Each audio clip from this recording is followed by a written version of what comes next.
Hello friend, welcome to Crackgate CSE, and in this particular series of database we have completed the indexing basics, and in this particular video we will be discussing one important question of previous year GATE which came on the indexing topic. So this question is very important because it will cover most of the concepts of indexing and its basics, right? So this particular question came in GATE 2008 and we will be solving this particular question. So if you have not subscribed the channel, please subscribe the channel and press the bell icon, and do not forget to like this particular video if you found it useful. So now read the question and note down the given information.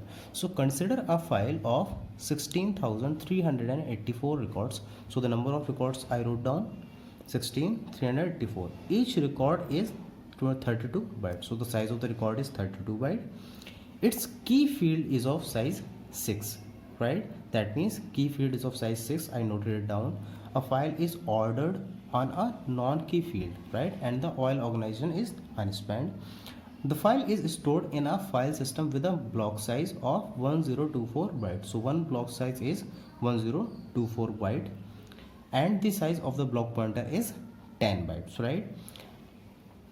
If the secondary index is built, now we have to build a secondary index on the key field of a file and a multi-level index scheme.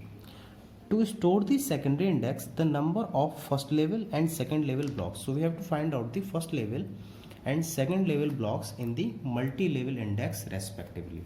So here you can see that I noted down the given information. So this is all we are having as the given information.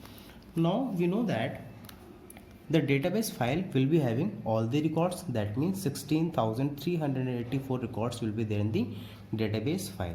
And here we are creating the secondary index. We have to build the secondary index.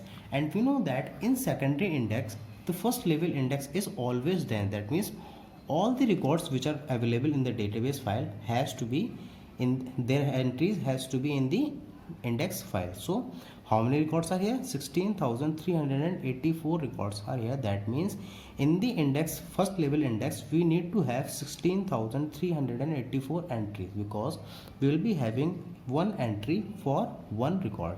So 16,384 entries for this much records. Now we have to find out the number of blocks of this particular index, first level index. To find out the number of block, first we need to find out the total size. So how we can find out the total size?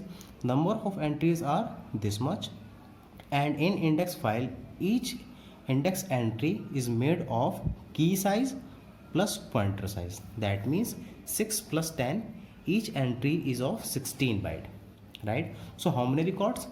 This much. What is the size of each record? Key plus pointer, that is 16. So this is the total size. So if I divide this total size by the block size, we will be finding out the number of blocks.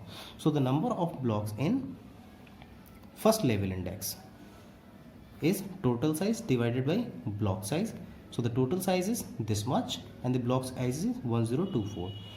We can write this as 2 to the power 14. This is 16, this is 1024, this can be written as 2 to the power 10.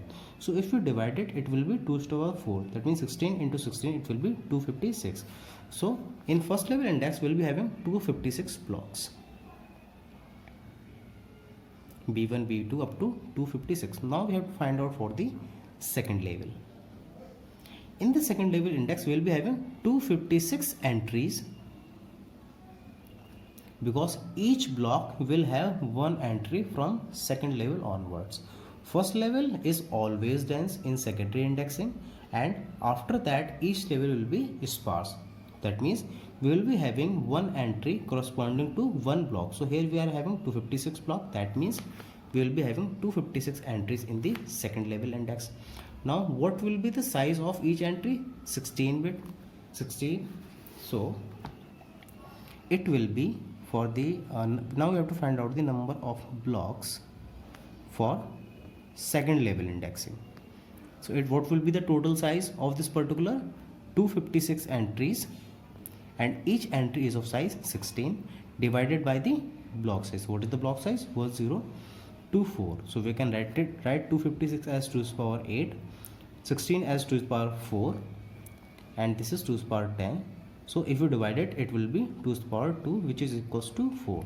So the right answer is 256 and 4, right? So this is the right answer. So this is how you can solve these kind of questions. If you find it useful, like this video and provide your feedback in the comment box. Thank you very much for watching, and in case if you are having any query, if you want to discuss anything, any question or something, you can post your query on my Facebook group and Facebook page. Link is given in the description. Keep supporting, keep learning. Have a great day.